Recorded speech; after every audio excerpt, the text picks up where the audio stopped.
Brethren मिल्लत इस्लामी अस्सलामु अलैकुम व रहमतुल्लाहि व बरकातुहू।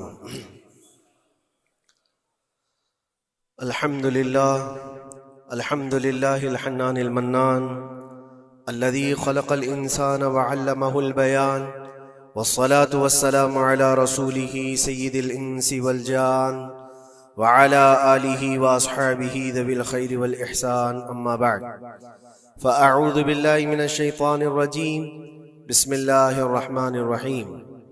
वजाहिदू फिल्लाहि हक़्क़ जिहादिही हुवा इज्तबाकुम वमा जअल अलैकुम फिद्दीनि मिन हरज इला आखिरि हाज़िहिल आया। सदक़ल्लाहु मौलानल अज़ीम। बारगाह रिसालत मुआब सल्लल्लाहु अलैहि वसल्लम में दुरूद पाक का हदिया पेश करें। अल्लाहुम्मा सल्लि अला सय्यिदिना व मौलाना मुहम्मदिन मअदनिल जूदि वल करम व आलिहि व अस्हाबिहिल किराम व इब्निहिल करीम व बारिक व सल्लिम सलातन दाइमतन सरमदन अबदा। गुफ्तगू के आगाज से पहले मैं एक ज़रूरी बात आपके सामने पेश कर दूं। मस्जिदें अल्लाह की इबादत के लिए होती, यहाँ पर ताज़ीम के लिए खड़े होना जिस वक्त मैं आ रहा हूँ ये मैं बिल्कुल मुनासिब नहीं समझता। अपनी अपनी जगहों पर बैठे रहें, खड़े होना बल्कि अल्लाह के नबी सल्लल्लाहु अलैहि वसल्लम ने ये इरशाद फरमाया, जो बंदा ये तमन्ना रखता है कि लोग उसके लिए खड़े हों, अल्लाह उसको दुनिया में और आखिरत में जलील फरमाएगा। हमें यह हरगिज़ तमन्ना नहीं होनी चाहिए कि हमारे लिए लोग खड़े हों, और अल्लाह की इबादत के लिए आए हैं और हमारा सर यहाँ पर सिर्फ अल्लाह की बारगाह में झुकना है। और यहाँ पर अल्लाह अकबर जब कहा जाता है, अल्लाह सबसे बड़ा है, फिर किसी की तरफ तवज्जो ना हो। बाहर ताज़ीम व तकरीम, इज्जत व वक़ार सब अपनी जगह पर, यह अल्लाह का घर है और खालिस अल्लाह की इबादत। बहरहाल दुरूद पाक पढ़ लें। अल्लाहुम्मा सल्लि अला सय्यिदिना मुहम्मदिन मअदनिल जूदि वल करम व आलिहि व अस्हाबिहिल किराम व इब्निहिल करीम व बारिक व सल्लिम सलातन दाइमतन सरमदन अबदा। अल्लाह तबारक व तआला ने कुरान पाक में इरशाद फरमाया कि अल्लाह की तरफ बढ़ने के लिए तुम रास्ता तलाश करो और मेहनत करो। और अल्लाह ने इंसान को दोनों ताकतें दी हैं, खैर की भी और शर की भी, अच्छाई की और बुराई की, दोनों की ताकतें उसके अंदर हैं। खैर वाला जो मादा है उसको अच्छाइयों की तरफ ले जाता है और शर वाला मादा उसको बुराइयों की तरफ ले जाता है। जब ये दोनों चीजें इंसान के अंदर मौजूद हैं तो इंसान कभी नेकियों में गालिब आ जाता है और कभी बुराइयों में गालिब आ जाता है। ये शुरू से मामला चला आ रहा है और इन्हीं मामलात को लेकर अंबिया इकराम अलैहिमुस्सलाम बंदों की हिदायत के लिए आते रहे। अल्लाह तबारक व तआला ने बंदों को यूं ही नहीं छोड़ दिया, बल्कि अपने पैगंबरों को भेजा और खैर और शर के दरमियान तमीज सिखाने के लिए अंबिया आते थे, यही बताने के लिए कि तुम जिस रास्ते पर चल रहे हो, अगर ये गलत है तो गलत और सही है तो सही। और आखिरी नबी हमारे आका मोहम्मद सल्लल्लाहु तआला अलैहि वसल्लम के बाद फिर ये काम उम्मत के उलमा औलिया अंजाम देते रहे। आज जो जरूरी बात मैं अर्ज करना चाहता हूं वो ये है कि इस्लाम का जो निजाम है खैर को फैलाने के लिए है और शर को दबाने के लिए है।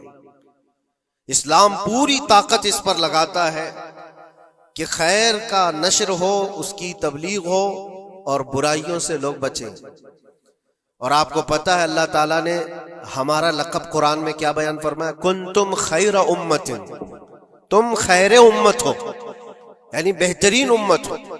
उखरिजत लिन्नास, लोगों में अल्लाह ने तुमको सबसे बेहतरीन उम्मत बनाया। लेकिन वजह क्या है, किस वजह से तुम्हें खैर उम्मत कहा गया? आगे खुद अल्लाह ताला कुरान में फरमाता है, कुंतुम खैर उम्मतिन उखरिजत लिन्नास तअमुरून बिल मारूफ व तनहौना अनिल मुनकर, तुम लोगों को अच्छाई का हुक्म देते हो और बुराइयों से रोकते हो। यह हमारा खासा है, यह हमारी स्पेशलिटी है। अच्छाइयों की तालीम देना, उसकी तरगीब देना, उसकी तबलीग करना, उसको फैलाना, ये इस्लाम का निजाम है। और बुराइयों से रोकना, ये इस्लाम का निजाम है। और खैर उम्मत होने के सबब आपको ये काम करना ही होगा। लोग अगर ये सोचते हैं कि ये सिर्फ मौलाना लोगों का काम है या मुबल्लिग का काम है, माइक मिलेगा तो ही तबलीग करेगा, नहीं। हर मुसलमान की जिम्मेदारी है कि वो खैर को अपनी ताकत के मुताबिक लोगों में फैलाए, और बुराई देखे तो उसको रोके। और बुराई देख करके खामोश रहने वाले का वही अंजाम है जो बुराई करने वाले का अंजाम है। एक हदीस में मिलता है, जिब्राइल अलैहिस्सलाम एक बस्ती पर अजाब नाजिल कर चुके थे अल्लाह के हुक्म से। वो बस्ती गुनहगार थी बहुत, लेकिन उसमें एक नेक बंदा था, बहुत परहेजगार था, कभी गुनाह नहीं किया था उसने। उन्होंने अल्लाह की बारगाह में पूछा जिब्राइल ने कि मौला, इस बस्ती में एक नेक बंदा भी है, इसका क्या किया जाए? अल्लाह तबारक व तआला का हुक्म जलाल था कि उसको भी उसी में तबाह कर दो, अजाब में उसको भी गिरफ्तार कर दो। अजाब उस पर भी आया। जिब्राइल अलैहिस्सलाम काफी दिनों के बाद फिर रब ताला की बारगाह में पूछते हैं कि उसका क्या कसूर था? वो तो तेरा इबादत गुजार बंदा था, नेकोकार था, गुनहगारों पर अजाब आया, लेकिन इस पर क्यों आया? अल्लाह ने फरमाया वो नेक तो था, लेकिन उसकी आंखों के सामने बुराइयां होती तो इसको कुछ फर्क नहीं पड़ता था, ये देखता और खामोश रह जाता था। तो गुनाह करने वालों का और बुराइयों का अड्डा सजाने वालों का जो अंजाम है, वो देखकर खामोश रजामंदी रखने वालों का भी वही अंजाम होगा। इसलिए उम्मत की जिम्मेदारी है ये कि आप अपने इर्द गिर्द अगर बुराइयां देखें और गलत बात देखें तो उसको रोकें। और रोकने की आपके पास जैसी ताकत हो, जुबान से रोक सकते, जुबान से, हाथ से रोक सकते, हाथ से। ये दोनों की ताकत नहीं है तो दिल में बुरा जानकर उस जगह से उठ जाओ, उस जगह का बायकाट करो। ये तो कम से कम कर ही सकता है इंसान। हो सकता है आज के दौर में हाथ का इस्तेमाल तुम्हारे लिए बहुत मुसीबत बन जाए, तुम्हारा उसके ऊपर हुक्म नहीं चलता हो, जुबान का इस्तेमाल नहीं कर सकते हो, मजबूर हो। तो इसमें क्या मजबूरी है कि अपने दिल से बुरा जान करके उठो। और ये भी नहीं करता तो समझ लो कि ईमान का आखिरी हिस्सा भी उसके दिल से चला गया। ईमान जिसके पास थोड़ा सा भी बाकी है, वो बुराइयों को देख करके वो बरंगेख्ता होगा, उसकी तबीयत बुराइयों को देख करके मानने को कभी तैयार नहीं होगी। इसलिए खैर उम्मत का जो स्टेटस है उसको मेंटेन करना जरूरी है। यही तो बात है मेरे अजीजों, हजार तरह की मुसीबतें आए हम पर, लेकिन हम उस मिशन को नहीं छोड़ सकते जो हमारे ईमान का हिस्सा है, जो हमारे ईमान का हिस्सा है। हमें जो बुराई नजर आएगी उस पर बोलना हम पर वाजिब है, और उस पर भी खामोश और मसलहत की और हिकमत की बात करके उसके बहाने से गोशा नशीन हो जाना, ये उम्मत की जिम्मेदारी नहीं है। ये तो रास्ता तलाश करने और बहाने की बनाने की एक सोच है। बाकी हर आलिम दीन हो, हर मोमिन हो, बुराई को देखे तो उसका इजहार करे और लोगों को रोकने की कोशिश करे। एक बात और मैं बताऊं, मुआशरे में कुछ सूदखोर हैं, कुछ शराबी हैं, और उनके मुतालिक ऐसा है कि वो अच्छा असर और रसूख रखते हैं। हमारे इलाके में एक मर्तबा ऐसा हुआ था कि मुझे एक जगह तकरीर के लिए बुलाया गया और कहा गया पहले ही से कि यहाँ पर सूद का कारोबार ज्यादा चलता है, आप इस पर बराए करम कुछ न बोलें, क्योंकि हमारे मोहल्ले के बड़े बड़े जिम्मेदार लोग जो हैं वो सब इस कारोबार में मसरूफ हैं। आप सूद पर कुछ न बोलें, बाकी आपकी हर तकरीर सुनने को तैयार है। मैंने उस दिन कसम खा ली, पूरा 1 घंटा सूद पर ही मैंने बयान किया। नहीं बुलाना, इसके बाद ना बुलाओ, लेकिन हम समझौता इस बात पर नहीं करते कि तुम्हारी तबीयत देख करके बात करें, हम रसूलुल्लाह की शरीयत देख कर बात करें। एक आलिम दीन का यह हक है कि वो बुराई को देखे तो उसका इजहार करके मना करे। मुखालिफत होगी, हमें पता है, बुराइयां करने वाले करेंगे, लेकिन यहां पर एक बात मुझे याद आती है, इस बज़्म में मकसूद है इस्लाह मफासिद। नश्तर जो लगाता है वो दुश्मन नहीं होता। डॉक्टर तुम्हारी फोड़ी को अगर काटता है चाकू से तो वो कातिल नहीं है, वो किलर नहीं है, वो तुम्हारे जिस्म से फोड़ी को काट रहा है, वो नासूर को निकाल रहा है। तुम्हारे अंदर बुराई को अगर हम रोक रहे हैं, बुरा थोड़ी देर के लिए लगेगा। इसीलिए मैं अक्सर एक जुमला कहता हूं, बुखार की दवा कड़वी होती है, निगल लो तो फायदा है। जाहिर सी बात है तुम्हारे अंदर कुछ बुराइयां हैं, अगर हमने उसको कहा, उंगली रखी, तो हो सकता है आप हमको उलमा की फहरिस्त से ही हटा देंगे, कहेंगे ये मौलाना ही नहीं है, ये आलिम ही नहीं है, क्योंकि तबीयत जल्दी किसी को एक्सेप्ट नहीं करती। बुराइयों से रोकना एक बहुत बड़ी जिम्मेदारी है। जानते हैं मक्का मुकर्रमा में सारे लोग हुजूर पाक सल्लल्लाहु तआला अलैहि वसल्लम के ऐसे फिदाई थे, ऐलान नबूवत से पहले की बात कर रहा हूं, हुजूर के अखलाक पर कोई उंगली नहीं उठा सकता था।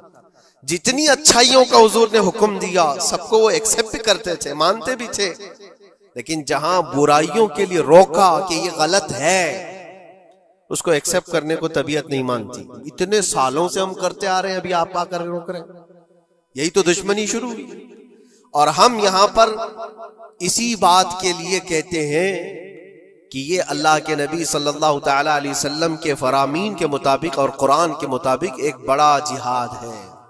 बुराइयों से लोगों को बचाना, रोकना और अपने नफ्स को बचाना, यही जिहाद जिसके मुतालिक हदीस पाक में मिलता है, रजाना मिनल जिहादिल असगरी इलल जिहादिल अकबर।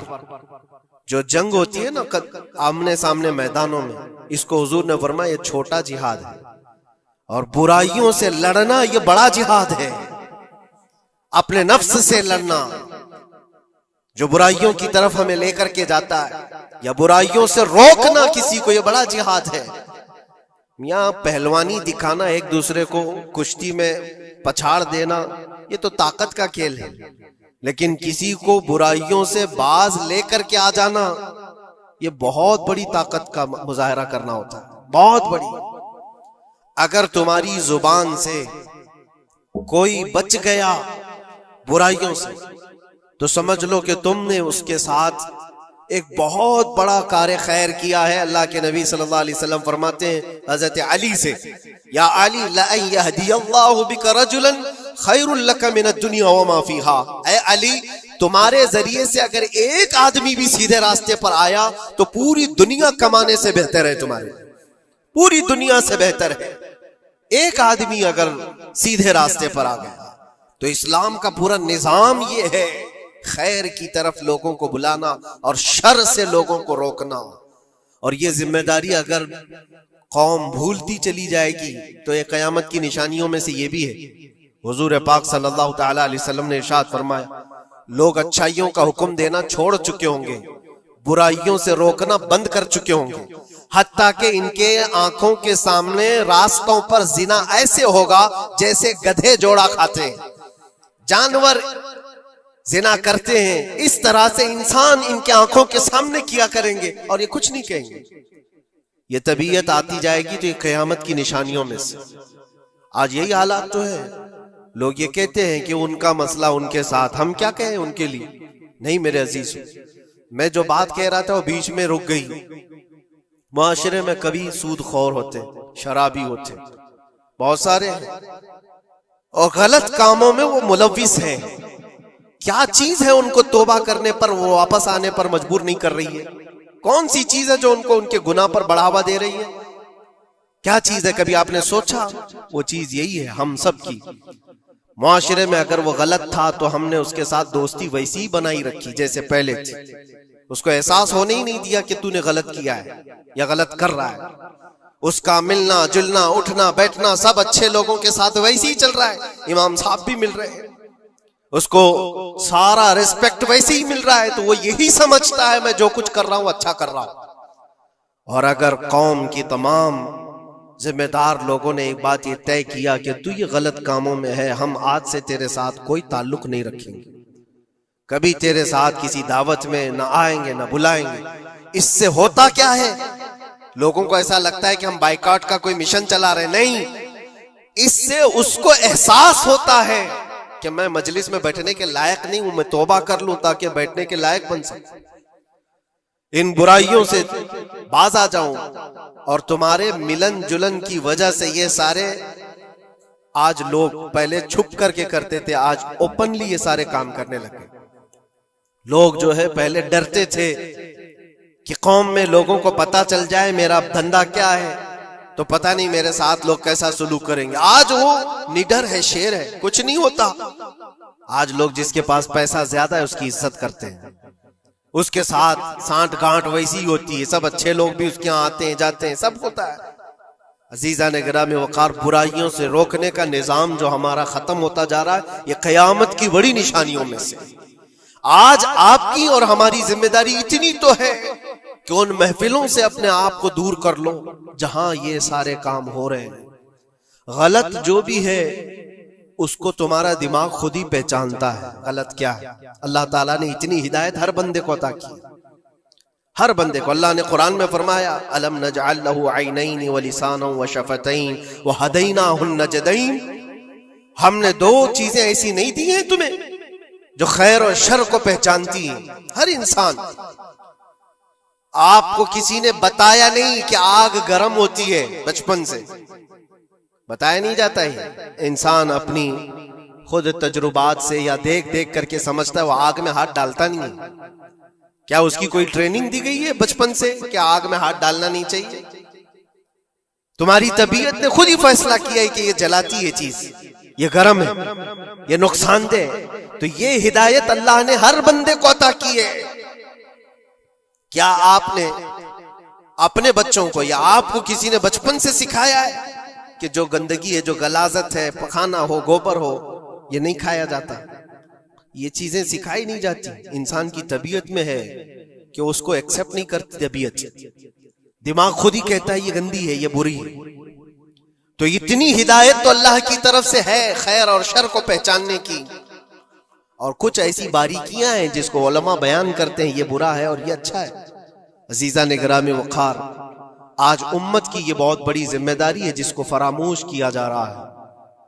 इस जिम्मेदारी को ऐसा नहीं है कि सिर्फ उलमा निभाएंगे, अवामुन नास को भी इस जिम्मेदारी पर आना चाहिए। आवाज हर बुराई के खिलाफ उठाओ, और यहां तक कि इस पर अगर तुम्हारी मौत भी आती है तो वो शहादत की मौत है, वो शहादत की मौत है। बुराइयों से रोकते हुए अगर कोई कत्ल हो गया या अगर कोई दुनिया से इंतकाल कर गया तो उसकी मौत को शहादत की मौत करार दिया गया। यहां तक कि एक हदीस में यह भी मिलता है कि कोई बंदा हुजूर पाक सल्लल्लाहु तआला अलैहि वसल्लम के बताए हुए तालीमात को लोगों तक पहुंचाने का सफर कर रहा था, लोगों को अच्छाइयों का हुक्म देने का सफर कर रहा था, बुराइयों से रोकने का सफर कर रहा था। इस दौरान उसका इंतकाल हो गया तो हुजूर फरमाते हैं उसका दर्जा नबियों और शहीदों के बीच में होगा कयामत के दिन। उसको दरमियानी हिस्से में रखा जाएगा नबियों और शहीदों के बीच में, क्योंकि एक बहुत बड़ी जिम्मेदारी उठाकर चल रहा है, बहुत बड़ी जिम्मेदारी। अब ये जरूरी नहीं आज मुझे ये माइक मिला या कोई बहुत बड़ा प्लेटफॉर्म मिला जो मुझे लोग सुन रहे हैं, हमारी जिम्मेदारी बड़ी है। आपको आपके घर के बच्चे सुन रहे हैं, आप किसी जगह पर मैनेजर हैं तो आपके मातहत रहने वाले जो काम करने वाले हैं वो आपको सुन रहे हैं। कुल्लुकुम मसऊलुन अन रिअयतिही, ये हदीस पाक में, तुम में से हर कोई जिम्मेदार है अपने मातहत रहने वालों का, तो उनको रोकना तुम्हारी जिम्मेदारी है। अगर पूरी दुनिया को नहीं रोक सकते, पूरे मोहल्ले को नहीं रोक सकते, अपने मातहत रहने वालों को तो रोक सकते हो। अपनी औलाद को, अपने आसपास वालों को जो तुम्हारी बात एक्सेप्ट कर सकते हैं उनको तो रोको, उनको बुराइयों से रोकना ही तुम्हारी जिम्मेदारी है। मुआशरे का निजाम जो आज डिसबैलेंस है उसकी एक बड़ी वजह यह है कि हमने इस जिम्मेदारी को छोड़ दिया है।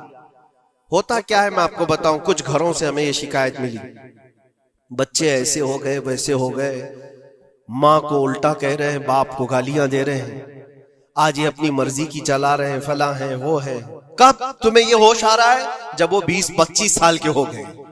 20-25 साल से तुम सिर्फ और सिर्फ उनको वॉच करते रहे, देखते रहे, और जब बिगाड़ आ गई तब आपको ख्याल आया कि ये बिगड़े हुए हैं। ऐसा है मेरे अजीजों, आपने अपनी जिम्मेदारी का एहसास करना है उस वक्त से जब बच्चा होश के आंख खोल रहा है, और हर जमाने में उसके साथ आप अच्छाई का हुक्म देना और बुराई से रोकना, ये इंतजाम करते रहो। ये मत सोचो मेरा बच्चा बहुत अच्छा है, कभी आंख उठा करके नहीं देखता किसी, तो अच्छा है, लेकिन उसको अच्छे को भी नसीहत की जरूरत है। इंसान की तबीयत है। मैं आपको बताऊं, इस कायनात में सबसे अच्छे लोग कौन थे? सबसे अच्छे वो रसूलुल्लाह के सहाबा, उनसे अच्छे कोई है? और ये मिलता है, बुजुर्गों ने फरमाया क़यामत तक जो सबसे अच्छे पैदा होने वाले थे, अल्लाह ने उनको चुन करके रसूलुल्लाह का सहाबी बनाया।